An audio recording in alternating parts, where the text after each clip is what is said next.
What's going on, everybody? Welcome back to Talkin Sports with Jake. We got a lot to cover today, so let's jump right in. Congratulations to the Houston Astros as they have won the World Series. They are your 2022 World Series champions. I am not a fan of the Astros. They cheated in 2017. They stole the World Series in 2017, but you cannot make any excuses this year. They won fair and square this year. They are a great team. Kudos to Dusty Baker, who is definitely, I think, a first ballot Hall of Famer. He is as close to a baseball lifer as you can get.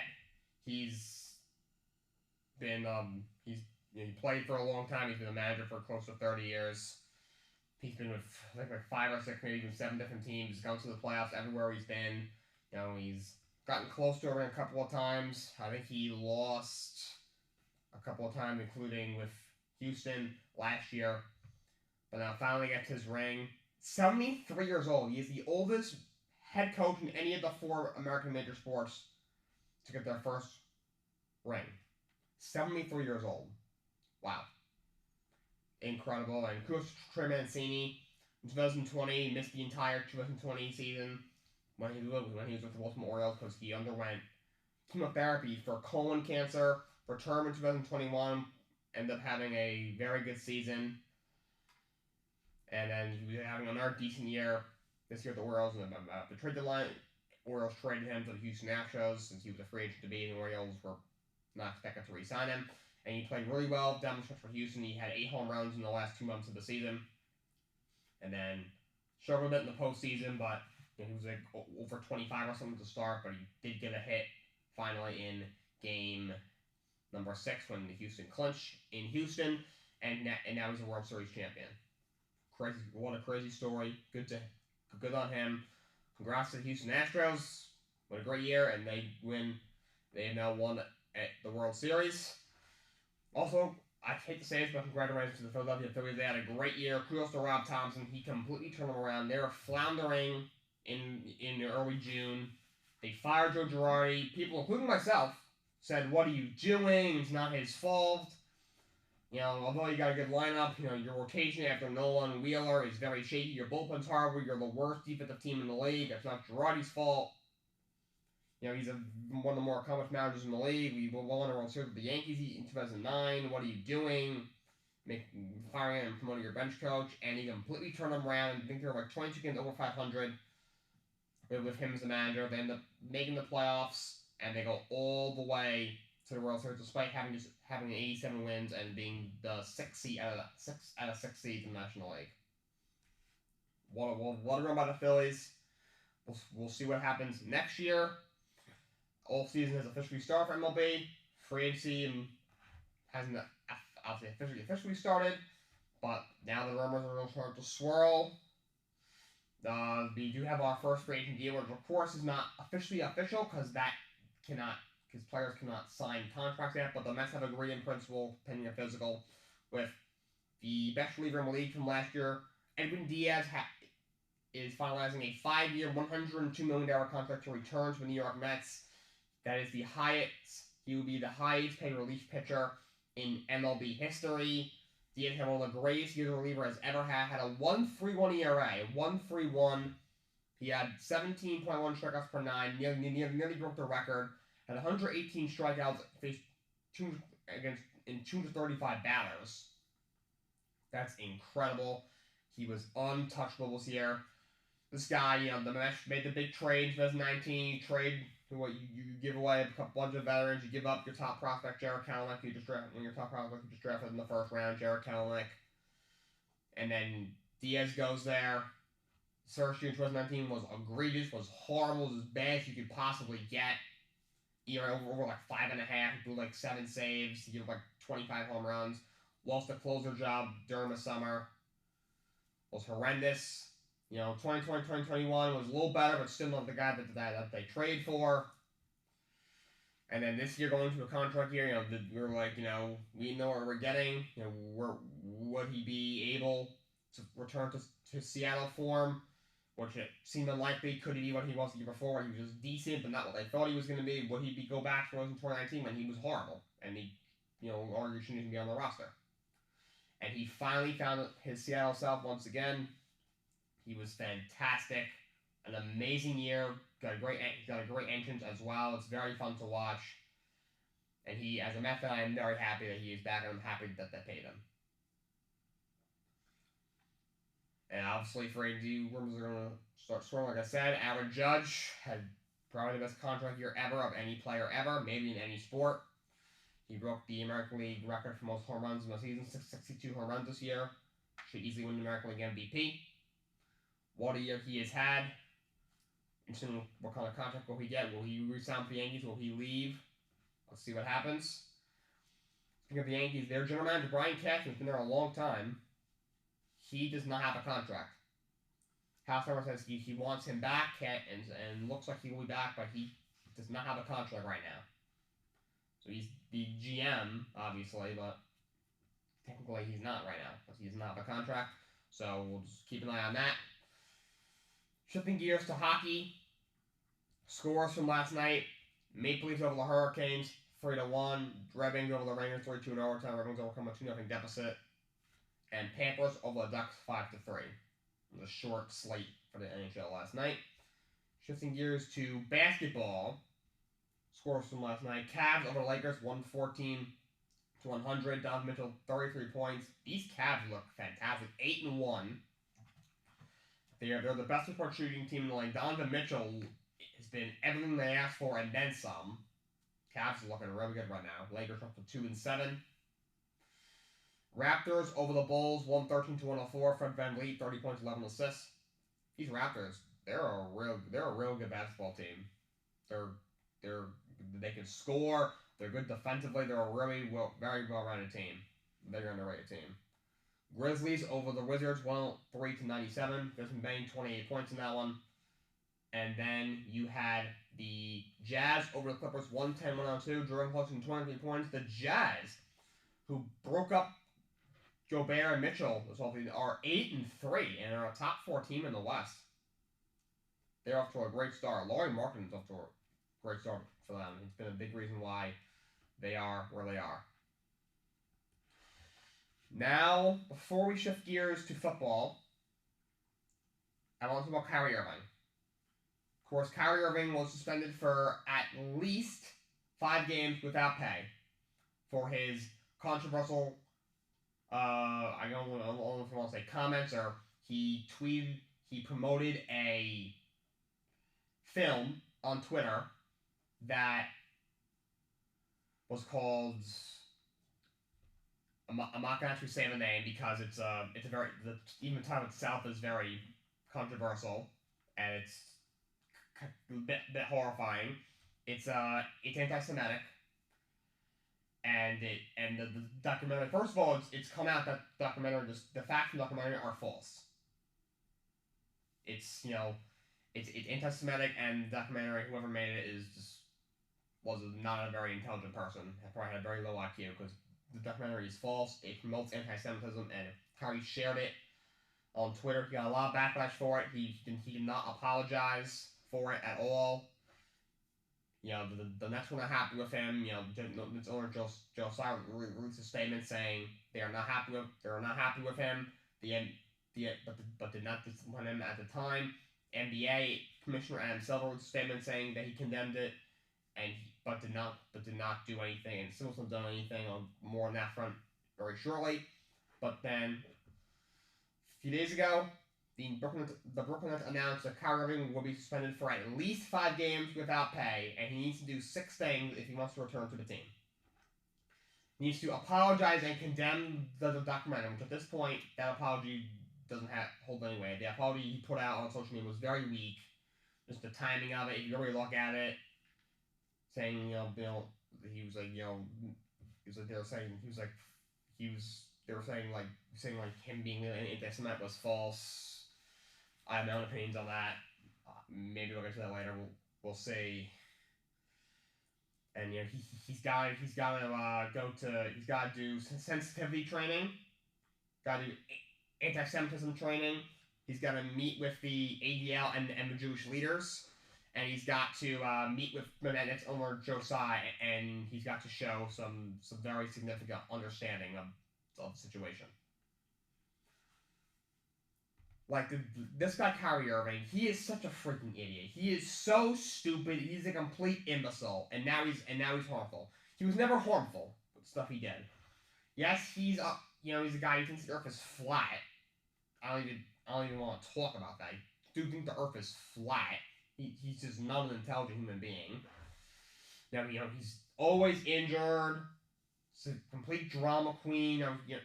When he was trying to get a contract extension this offseason from the Nets, he wanted to not be out. He wanted to sit out back to back. Dude's a complete baby. He's so annoying. Last year skipping games because of Ramadan, which I respect his religious beliefs, of course, but Hakeem Olajuwon, from Houston Rockets, one of the all-time great players in NBA history, he contributed to and participated in the Ramadan, and he still went out there and played every night, and didn't I was not around for him, but I don't think he missed a step. He's one of the greatest big men of all time for a reason. I don't want to understand why Kyrie Irving was taking time off for that, in a crucial part of the season, especially when Brooklyn Nets, all the drama's going on, and they need him to step up, guys battling injuries. The dude's just a complete imbecile, and now he's harmful. I don't think he plays for Nets again. The dude's an imbecile, he's stupid, he's an idiot, he's a moron. He is an overpaid, entitled little bitch. I hope the Nets get rid of him. They should at least spend him for 20 games. Make a point. Suspend it. He's also got to donate $500,000 to anti-hate organizations, which for Kyrie Irving is nothing. It's like $1 to someone like us. That means nothing to me. The dude's a stupid human being, a harmful human being. He's a worthless, entitled little bitch. And I hope he never plays for the Nets again. Trade him to the Kings. Don't even trade him to the Lakers, where he might want to go play with LeBron again. With Kyrie, the Lakers might actually be a somewhat good team. Trade him to someone like the Kings. I would just have him sit. I don't think he plays for them again. I don't know how you bring him back after that. And shame on the NBA players for not saying anything. I don't know if it's because he's the vice president of the NBA PA or what, but shame on them. Shame on Kevin Durant for saying, I was kept quiet. Kevin Durant, shut the hell up. Okay, shut up. And tried to clarify it. Dude, shut up. Even LeBron of all people who used to play with Kyrie Irving, and they had their differences when he left. At one point he said, he wanted to beat Kyrie's ass, and then but then they kind of step back and just kind of, I guess made amends for at least on speaking terms, and then kind of went their separate ways. And then Kyrie Irving, of course, ended up going to the Celtics, and then of course they both went on different career paths with different teams, of course. just this whole situation is very unfortunate. He's a trade to the Kings at this point. I don't know how you let the guy play. I mean, he didn't want to be here this past offseason. He's gonna be afraid at the end of the season. I don't think he's coming back. I really don't. I don't know how you let this guy back after what he just did to the team and everything he's done. And now they're bringing Ime Udoka. There's supposed to be there's stronger voice. There's strong voices. They're trying to convince Joseph to go under somebody else. The Nets are a dumpster fire. They're gonna be one and done in the playoffs this year. Mark my words. And then in the season, Kyrie's gonna leave. If he's not gone by at least betrayal, and if not, maybe even a couple of weeks at this point. KD's gonna get pissed off. He's gonna press to trade. Ben Simmons will come up with some excuse. You know, he's already missed the last 4 games with knee injury, and then tonight he's back on a minutes restriction. He's looked like crap so far, and they're gonna blow up his team. And this might be the biggest failure ever.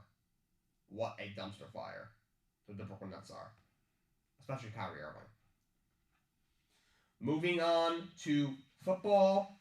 First, let's get to some college football games. In Washington with an upset over number 23 Oregon State, 24-21. You had number 3 Georgia over number 1 Tennessee, 27-13. Now 2 of the top 3 teams. So Tennessee's reign in the number 1 team will probably be short-lived. Georgia will have a good chance to get that spot back. Hopefully tomorrow I can get you those official rankings for the next week. We got number 2 Ohio State over Northwestern, 21-7. Probably was even more than that. Northwestern's 1-8. Yikes. Notre Dame have a monstrous upset over number 4 Clemson, 35-14. I'm telling you, Clemson is not that good this year for their standards. Wake Forest took them to double overtime. NC State almost beat them. And now Notre Dame, who's unranked this year, not very good this year, off to a horrible start, playing a little better, but still they're not a great team, just thrashed them. They're all good. They'll probably still win the ACC. Wake Forest just looking like a major threat. They're struggling. NC State doesn't really scare me. None of these teams really do. Their quarterback, TJ Ugalele, he is horrible. He is so bad. This week, 27 on 191 will score. When he played for Trevor Lawrence last year, Lawrence missed a couple of games. He had COVID. I think he might have had like a minor injury. He missed 2 or 3 games. Ugalele played some excellent football. He looked like a guy that, when he took over last year, we thought, if he does that again, he could be a possible future NFL starter. And last year was Menza. Wasn't horrendous, but wasn't fantastic. Was decent. Clemson had another, very good year. They were good, not great. They had 10 wins. They're probably more like a top 10, top 15 team. And this year, they're, with, DJ Ugalele, and now it's a senior, and the guys they have, Dabble Swing's experience, they thought, all right, they'll be a top 5 team, probably going to the college football playoff. Although they came in ranked 4th, that they're going to drop out of the top 4 most likely now. And at this point, I don't think they make the college football playoff. I don't. You got number 5 Michigan over Rutgers, 52-17. Michigan's real good this year. Ohio State Michigan is going to be really interesting this year. Michigan surprised them last year by finally beating them for the first time since they brought in Jim Harbaugh, and both teams look like they both probably deserve to be in the college football playoff right now. So we'll see what happens. In a major upset, number 10 LSU beats number 6 Alabama. LSU knocks off Bama. They win 32-31 in overtime. Kudos to Brian Kelly and the LSU Tigers for going for 2 in overtime, opposed to tying up the game and giving the ball back to Alabama. Alabama, their second loss. Alabama, their college football playoff hopes are done out in their SEC championship, and they're not going to win the SEC this year. It looks like it'll be between probably Tennessee and Georgia. And now LSU may even have more of a case than Alabama. What an upset. Alabama is done for. May still be a top 10 team this year, but they're not going to be in the college football playoff, and most likely will not be in the SEC championship. I'd love to see Alabama lose. So funny. Number 7, TCU over Texas Tech, 34-24. TCU, they're having some year. Well, looking like they'll win the Big 12 this year. Number 8, Oregon over Colorado, 49-10. Number 9, USC over California, 41-35. That's an interesting race for the Pac-12 between Oregon and USC.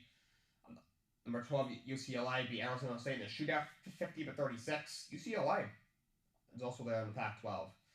And upset, number 24 Texas beats number 13 Kansas State, 34-27. So Kansas State hopes to possibly sit in the Big 12. Appear to be over. Number 14 Utah beat Arizona 45-20. That's another Pac-12 team. Yeah, the Pac was pretty good this year. Number 15 Penn State over Indiana, 45-14. Penn State's, trying to hang around the Big Ten behind Ohio State and Michigan. Michigan State upsets number 16 Illinois, 23-15. Number 17 UNC beats Virginia, 31-28. UNC looks like the biggest threat to Clemson at this point. That could be a little. See if that can get interesting. Kansas upsets number 18 OK State, 37-16. Number 19 Tulane over Tulsa, 27-13. Tulane is pretty good this year. Yeah, Pittsburgh upsetting number 20 Syracuse, 19-9. And that jumbled ACC besides Clemson, who looks a lot more human this year. Number 22 NC State over number 21 Wake Forest, 30-21. So Wake Forest season is pretty much over. The top threat to Clemson, I thought for a while was Wake Forest. Then I thought it was NC State. Then I thought maybe not. This one is either North Carolina or NC State. This one might be North Carolina. And number 25 UCF over Memphis, 35-28. So that is college football. NFL. Another wild week in the NFL. Thursday Night Football. Eagles over the Texans, 20-17. Eagles continuously undefeated. They are 8-0. Chargers over the Falcons, 20-17. They squeaked by. Chargers are banged up, but still hanging in there. 5-3, still playing good football. Their top two receivers, Keenan Allen, he re-aggravated his injury, got worse during the bye week. Mike Williams is out. A lot of guys out, but they win that game. Dolphins over the Bears, 35-32. Tua played great. Big game from Kyrie. And by the way, Justin Fields, 178 rushing yards, breaks the record for a single game record for a quarterback. Breaks Michael Vick's record. I'm telling you, this kid Fields is good. This kid can play. He has nothing around him. He's got a rookie head coach who I'm not sure about. Plus, the play calling is horrible. They got to get rid of Luke Getsy off the corner. He's horrible. The offensive line is awful. Might be the worst unit in the league. The receivers are not good. Their new GM, I think it's Ryan Poles. I do not like what he's done. He comes in here, does nothing in the offseason to help this kid. Oh, wow, he picked up Chase Claypool, which he overpaid for, by the way. Claypool's a clown. He's mid. Good on him, but defense isn't even that good. It's not bad, but it's really not that good. They got their pass rush, especially now that Robert Quinn's gone, Roquan Smith is gone, is nothing. Their defense, which was, the front seven, before they traded away Quinn, Smith was actually very good, but the secondary has always been really bad. It's very inexperienced. Outside of safety Eddie Jackson, of course, who's been to several Pro Bowls. Now that you trade, you're probably your best pass rusher, Robert Quinn, and now you're maybe your best defensive player, Roquan Smith. The defense is not good. This team is horrible. 3-6. This kid Fields, I'm telling you, he can play. Let's give him a chance. Bengals destroyed the Panthers, 42-21. Peter Walker was horrible in that game. He was 3 of 10 for 9 yards in the pick or something. He got benched for Baker Mayfield in the second half, but Peter Walker will start on Thursday this week, so he keeps the job. So Bengals trying to keep it together. They've had some struggles here. Now down Jamar Chase, the top receiver, for possibly 4 to 6 weeks. So they get a win there. Lions over the Packers, 15-9. What is going on with the Packers? Aaron Rodgers looks washed. He threw 3 picks, including 2 on the goal line. I guess maybe the worst defense in football. Their arch rival, and I guess maybe the worst team in the league, in the Detroit Lions. And now Romeo Doubs, who might be their best receiver, the rookie's played well this year. He has a high ankle sprain. Normally those are 4 to 6 weeks, but he's going to have some more testing to know for sure. But he'll probably miss some time. Christian Watson in and out of the lineup's a drop machine. Randall Collins in that lineup, he's washed. Al Lazard, he's healthy now, but he's good but not great. Their defense has not been as good as we thought. And also, Matt LaFleur needs to get his head out of his ass. Run the damn ball. You have one of the best running back duos in the league in Aaron Jones and A.J. Dillon. By the way, Aaron Jones got nicked up there in the game. should be fine. Probably will play next week, so keep an eye on that. Keep your eye on that, but he should be fine, by the way. Run the damn ball. Rodgers is not the same guy anymore. He's what, 38 years old. He's 38 years old. They have a terrible core receivers. Come on. Make a move. They got to pick up Odell Beckham Jr., who, by the way, is expected to be cleared sometime in the next week. And the Packers, the Bills, the Giants, and the Cowboys have contacted him about signing him, so it looks like they'll be one of those 4 teams. Packers probably need him the most. I think he might want to go to the Bills. That's probably that would be scary. The Packers need him the most. Dallas could definitely use him, as well as the Giants. I would say even though the Giants don't have a lot of down a lot of receivers, they're also playing some very good football. They're also like they're going to the playoffs. The Cowboys don't really need him, but he would be a fantastic addition. They're also looking like they're going to the playoffs. The Bills do not need him whatsoever. But, I guess the more the merrier. Packers definitely need a receiver. They're floundering at 3-6. They got to give him a call. Jaguars over the Raiders, 27-20. Raiders blow a 20-7 lead. They are 2-6. They are lost. They took all this crap in the offseason, and they are horrible. Absolute dog crap. They got to fire McDaniels. He's terrible. He might be the worst head coach in the league. He is so bad. I told you that before the season. I don't have confidence in them. Look what happens. Come on. Patriots over the Colts, 26-3. Good lord. Tim Ellinger was horrible. Patriots dominated the Colts. And a crazy story. The Colts have fired head coach Frank Reich after 4.5 seasons, after the Colts, who were expected to win the division going into the year, just 3-5-1, on their backup quarterback. They got Tim Ellinger sacked 9 times this past week. 9. Their interim head coach is not former Jaguars head coach, and their defensive coordinator Gus Bradley is not John Fox, one of their assistants who had a lengthy tenure as a head coach for multiple teams. It is Jeff Saturday. Yes, back Jeff Saturday. The former 6-time Pro Bowl center for the Colts, of course, was Peyton Manning's Pro Bowl center for all those years. Yeah, the ESPN analyst who's currently a consultant for the team. He coached some high school team or something for a few years before he became a consultant. And he is the interim head coach. I don't know what they are doing, but what they are doing is so bad and so stupid, it's impressive almost. It's impressive how stupid this franchise is running right now. What are they doing? They got a different quarterback every week for the past 7 years, it seems like. They're 3-5-1. They're on their backup quarterback. I don't know why Ellinger is the backup over Foles. Foles is a former, yes, he's a backup and he's a career backup, but he is a former Super Bowl MVP who knows the offense. Reich was his, well, I'm not sure anymore, but when Reich was the coach, Reich was the offensive coordinator when he won Super Bowl MVP. Foles. I don't understand why Foles is the starter at this point. Yes, Matt Ryan's washed. I agree with him being benched. He was horrible. He's a wash. Please, he just retired when he's done. Like Sam Alder, he's not an NFL quarterback. Their offensive line, which a couple years ago was made the league's best, is horrible. They got 9 sacks. 9. How do you have Quentin Nelson, maybe the best line in the league, and you got 9 sacks? That's embarrassing. Now Jeff Saturday is their interim head coach, and I like Frank Reich, although they haven't really been able to get over the hump. His playoff record is not great. I have not liked what he's done in the playoffs, and I do think he would deserve to go to the end of the season because they've given him some good rosters. Even if they never had a franchise quarterback, Phillip Rivers was at the end of his career, but he was still a good player. The collapse is at least part on him last year. A couple years ago, lost in the first round. He made some really bad decisions in that game. But I'm not sure if you do it now, because I do think he's a good coach. I do like him. But he's out, and apparently Jeff Saturday's in. Why? I don't know. I don't even think Jeff Saturday knows why he's in. They probably called him to the office. He's probably, damn. They're probably heard a Frank Reich go and say, oh no. All right, well, he's like, all right, I'm gone at the end of the year. And now they call him to his office, like damn. Not only is the head coach who brought me in gone, now I'm going with him. Damn. Oh yeah, you're being brought to head coach. We're like, oh, Oh, okay. All right then.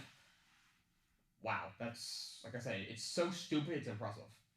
The Jets upset the Bills in a monumental upset, 20-17. Jeff and I am over the moon happy. They are finally trending in the right direction. 6-3 is a half game out of first place in the AFC East. Wilson played better. That one fumble was very crucial. Still needs to be better, but they got talent on both sides of the ball. This defense is outstanding. They're a really good unit. They gotta be a top 10 defense in the league at least. Josh Allen after the game said, I played like shit. So kudos to him for putting on himself and taking accountability. That being said, he made some plays with his leg on Sunday that I'm watching him is like, what are you supposed to do? Dude is like 6'6". Dude's like 6'6". He has a cannon of an arm, extremely accurate. He's got weapons left and right. Great coaching. You get pressure only rushing 4. You lock down all these great receivers they have, and then he just jukes up the entire team, runs for 15 yards. Like, this dude is insane. So, respect to Josh Allen. This dude is going to be possibly an all-time great. Like, this dude is insane. It's like, you cover everything, get pressure on him, and 6'6" Allen, you think no way he's going to be able to run, just bolt through 15 yards. Dude's a freaking unicorn. Like, I was really all watching him, while watching him just tear up my team. It's amazing. He's amazing, but Jets wanted it more, and they got it. Vikings over the Commanders, 2017. Kirk Cousins in locker room, he had a you like that chant against his former team. The fans, as they're exiting the Commanders' stadium, I don't even know if you call it a stadium anymore, the venue that the Commanders play in, I don't even know what that thing is anymore. They're all saying, sell the team. Damn, so can you sell a team? Every day you're getting investigated for a different crime. Like, sell the freaking team, dude. Go. Goodbye. Vikings 7-1. And they just picked up TJ Hawkinson, who's one of the league's best times from the Lions for like 2 draft picks. Look out for the Vikings. They're scared this year. Kirk Cousins at 1 o'clock is great. If you can win in prime time, they would be even more dangerous. Seahawks over the Cardinals 31-21. Geno Smith continues to prove people wrong. Another great game from him. Another one from the Seahawks 6-3. What is going on with the Cardinals? They are not good. DeAndre Hopkins is going off. It's like Kyler Murray. He is so overrated. He is not that good. I think he's a bust at this point. He is so mediocre. He's so mid. He is so overrated. I don't like him. He is not a leader. He's always see him almost like he's arguing with Hopkins. He's always arguing with the coach. He's always arguing with his players. Hopkins, this guy's his third game back after missing like a year because he got injured like the last 6 games last year. And he suspended the first 7 games this year. First 6 games this year. Comes back. He's like leading the league in like every receiving category nearly. After missing like almost a year of action, and he has to hear from Kyler Murray. It's like, come on, dude. He's not a leader. All of this is arguing with the players. 1 minute he looks like the second coming of Joe Montana. The next minute you wonder why he's in the league. He's so inconsistent. He's overrated, and Arizona is not good. Cliff Kingsbury, not that good of a head coach. Bucks over the Rams, 16-13. Brady leads a game-winning touchdown drive. He said, and I quote in the press conference, "That was awesome. That was effing." And he didn't say effing awesome. The Bucks picked a 4-5. Rams are 3-5. They look lost. Matthew Stafford is struggling for sure. And Chiefs the Titans 2017 in overtime. Mahomes led a game-tying drive late in the fourth quarter and then led a game-winning field goal drive in overtime. Ryan Tannehill got hurt before the game, so Malik Willis had to start. Titans 5-3 now. They don't scare me at all, but they're probably in the South because the next best team in that division is the Colts, who now have Jeff Saturday as their head coach. What's going on? Okay, before I wrap up with the WWE Crown Jewel pay-per-view, the recap from Saturday, there's something I want to talk about. I'm not sure I've even talked about this ever on my show. About Jake Paul. He beat Anderson Silva. I'm not impressed. I'm sorry, I'm not. People are saying the fights might be rigged, and they might be. I don't know if they are. I do think that knockdown was real. Remember, he's 47 years old. He's 47. Right, he's not a boxer. I know he's done a couple of boxing matches here and there, but he's not a boxer. He's boxed. Like Jake Paul, he has boxed before, but he's not a boxer. If, fighting if boxing once makes you a boxer, Le'Veon Bell is a boxer, and he's not a boxer. Nate Robinson's a boxer. Ben Askren is a boxer. He's boxed, Jake Paul. He beat Nate Robinson, a retired basketball player, has never stepped in any sort of ring ever. He beat Ben Askren, who was a washed MMA guy, who was way out of shape. He looked like freaking Vince Vaughn, for crying out loud. I don't know how a fighter is that out of shape. That's embarrassing. Beat Tyron Woodley twice. Tyron Woodley is a washed MMA guy. He knocked him out twice. Wow. Congratulations, Jake. Good job, I guess. And he beat Anderson Silva, who's a freaking fossil. He's one of the greatest UFC MMA guys ever, but he is washed, and he's 47 freaking years old. And I watched the fight. I thought Silva should have won. If maybe a draw. It was pretty even. I thought it was either a draw or a slash to Silva. Come on, that's ridiculous. That's ridiculous. Fight a real boxer. I'll give him a pass for Tommy Fury not working out. Because, that's on Tommy Fury for getting injured and then getting stuck in whatever the freaking country that he's in. Then you got... But then the guy, what's his name? Last name is Rasheen. Paul canceled the fight because Rasheen wouldn't drop weight. He's such a pussy, Jake Paul. Grow up, dude. Fight a real boxer. Please. Fight a real boxer. Fight a real boxer. That's my take on Jake Paul. We now talk about Crown Jewel. We got Brock Lesnar defeated Bobby Lashley. In a one-on-one match, Lashley did not tap to the Hurt Lock, and he was able to defeat Bobby Lashley. Women's Tag Team Championship, Damage Control, Dakota Kai, Io Sky. Were able to get back the Women's Tag Team titles. They beat Alexa Bliss and Asuka with the help from Nikki Cross. You had Drew McIntyre defeat Karrion Kross in a steel cage match. You had a six-man tag team match.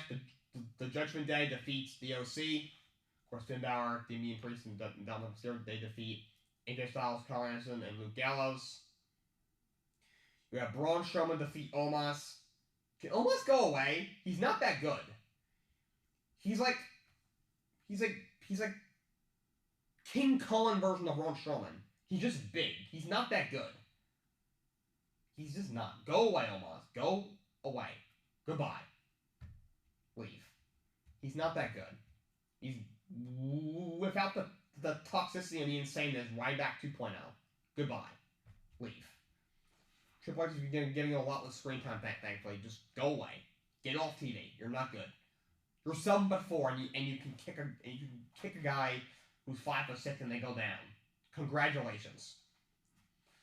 The Usos retained the tag team championships against the Brawling Group, which is Butch and Ridge Holland. That was an excellent match. You had the Raw Women's Championship in the last women's standing match. Bianca Belair defeats Bayley. That was an excellent match. And then you had Roman Reigns defeated Logan Paul for the WWE Universal Championship. Crazy match. You had the Usos get involved. You got like the two they like attack the two fans, and then Solo Sikoa, Jake Paul comes out and he runs the Usos out of the ring, and Solo Sikoa came out and they came together. Roman Reigns defeats Logan Paul, but kudos to Logan Paul. I don't like the Pauls. I hate Jake Paul. Logan Paul I'm not a fan of either. But Logan Paul looked outstanding. That was crazy. He grabs the fan's phone. He's like Instagram living or something, videotaping him doing a frog splash up the top rope doing the announcement with Roman Reigns. He looked outstanding. He looked like an above-average wrestler, and that's his third career match. Kudos to him. if he wants it, he has a future career in WWE, whether it be as a celebrity, as a celebrity wrestler. He fights like, I don't know. I know he said his contract. He said it's for like a multi-fight deal per year. I say he fights 4 or 5 times a year, maybe, or as a full-time guy. I think right now he's a solid mid-card guy right now. Right now, he looked outstanding. He's really good. That was an outstanding match. That is Crown Jewel. And that's all I got for you guys today. Thank you to everyone who tuned in. Until next time, so long. Have a great day.